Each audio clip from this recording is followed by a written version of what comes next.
L'atmosphère monte crescendo à l'approche de la finale tant attendue de la Coupe d'Afrique des Nations féminines 2025 entre le Maroc et le Nigeria. Le sélectionneur nigérian Justin Madugo se montre mesuré mais déterminé. Conscient de l'expérience de son équipe, il a insisté sur la rigueur et la constance qui ont permis aux Super Falcons d'atteindre cette nouvelle finale. Le patron du banc de touche des Super Falcons et Rashidat Adjibabe, cadre de l'équipe, ne cachent pas leur satisfaction du parcours tout en gardant la tête sur les épaules pour une finale où chaque détail comptera. Il suffit de faire quelques efforts supplémentaires pour réaliser le rêve de porter le trophée. Oui, nous préparons très bien à tous les niveaux, dans tous les aspects mentalement, psychologiquement. Nous anticipons et nous savons qu'il ne s'agit pas seulement de jouer au football, mais aussi de nous préparer à tous les scénarios.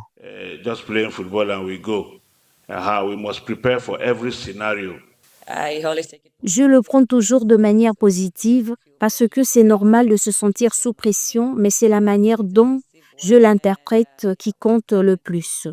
C'est donc positif et nous sommes préparés mentalement à tout ce qui pourrait arriver, comme l'a dit mon entraîneur Riley.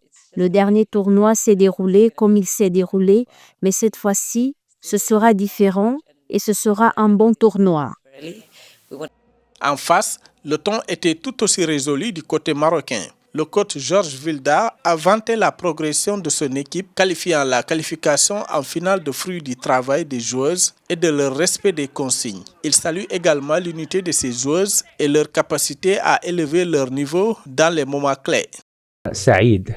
Nous essayons d'enseigner aux joueuses tout ce que nous avons appris afin que nous puissions nous améliorer. J'ai une grande équipe qui travaille avec moi. La fédération nous fournit tous les moyens et ressources nécessaires.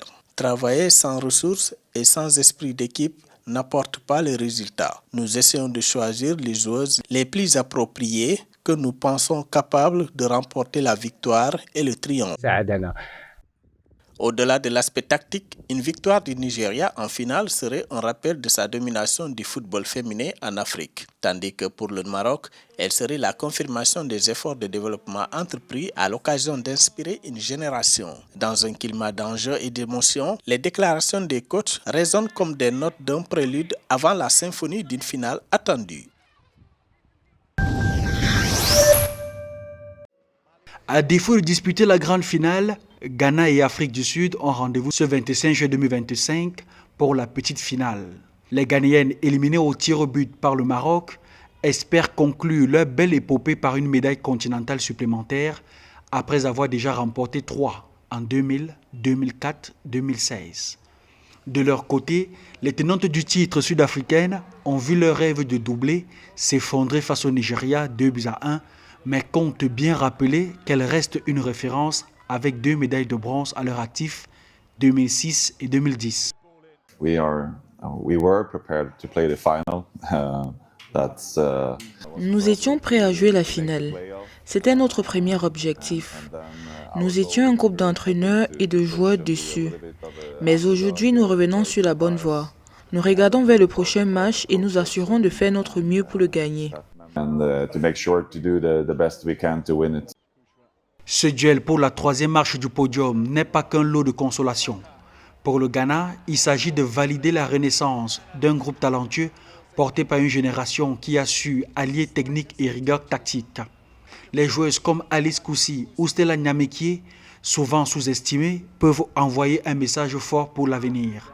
Et en face, Désiré Elise devra remotiver ses troupes et réaffirmer la stature des Banyanya Banyanya, dont la défaite en demi-finale a été vécue comme un coup d'arrêt brutal. La médaille de bronze pourrait aider à panser les plaies.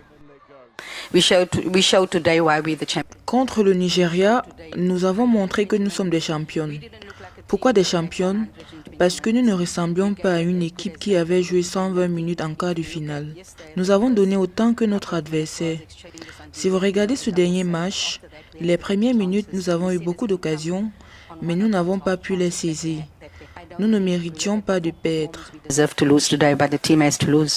Au-delà du classement final, ce match incarne le dynamisme croissant de la compétition féminine sur le continent. Ghana, Afrique du Sud est une affiche de haut niveau, symbole d'un football féminin africain qui gagne en densité, en passion et en reconnaissance. Entre expérience sud-africaine et espoir ghanéen, cette confrontation devrait offrir un dernier acte vibrant avant la grande finale.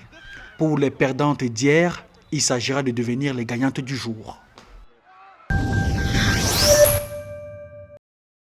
Dans le cadre de la Coupe d'Afrique des Nations féminines 2025 organisée au Maroc, le football féminin africain vit une accélération majeure de sa structuration. La CAF a étendu la CAN à 12 équipes dès 2022, amélioré la visibilité médiatique et renforcé les dotations. $1 million aux vainqueurs, stimulant les fédérations nationales à investir davantage dans les championnats et l'élite féminine. Nous savons que le football féminin évolue. Nous remarquons cela au niveau des transferts ainsi que des compétitions et tournois majeurs. Nous avons également une forte présence dans les ligues majeures. Les femmes africaines participent à la plupart des tournois à l'échelle mondiale. Les acteurs du secteur saluent également une montée en professionnalisme. Le Maroc, par exemple, a instauré un championnat professionnel dès 2020 avec des salaires pour les joueuses et des investissements massifs dans les clubs comme l'Académie Mohamed VI. Sous l'impulsion de Meskerem Goshim, directrice en charge du développement du football féminin, la CAF a lancé la Ligue des champions féminines en 2021 avec des dotations qui ont atteint $600 000 en 2024. Cofinancé par la FIFA et la CAF. Mais on voit maintenant qu'il y a la catégorisation au niveau des sélections et c'est très bien. Maintenant aussi, on a des clubs formateurs comme Dakar Sacré-Cœur justement qui travaillent avec la petite catégorie. Et c'est ça justement la stratégie pour valoriser ces jeunes qui ont envie de jouer au foot. Par ailleurs, l'évolution du football féminin ne porte plus seulement sur le terrain. La CAF a déployé en 2025 la Women Instructor Development Program pour former des instructrices et des administratrices de clubs et multiplier les ateliers de renforcement de capacités pour les dirigeantes en zone zonale comme l'UFOA. Des initiatives visent à créer un réseau de leadership féminin solide sur tout le continent.